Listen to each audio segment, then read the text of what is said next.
நற்பவி யோகி ராம் சுரத்குமார். அன்பு நேயர்கள் அனைவருக்கும் வணக்கம். நிறைய இடங்கள்ல இன்னைக்கு திருமண தடை, ராகு கேது தோஷங்கள், கலத்திர தோஷம்னு சொல்லிட்டு நிறைய பேர் கோவில்களுக்கு போறது, ஆலய வழிபாடுகள், பரிகாரங்கள் எல்லாமே பண்றாங்க.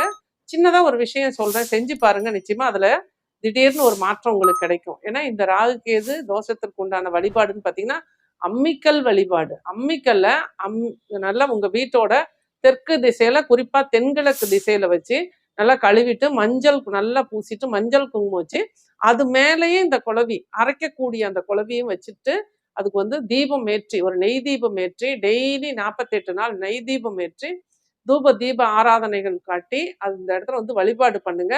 இது இந்த அம்மிக்கல் வழிபாடு நாகதோஷத்துக்கு சிறந்த ஒரு தீர்வா இருக்கும். அதனால வீடுதோறும் அம்மிக்கல் ஆட்டுக்கல் எல்லாம் வைங்க, பூஜை அதாவது கிச்சன்ல. அது பொருளாதாரத்துக்கு.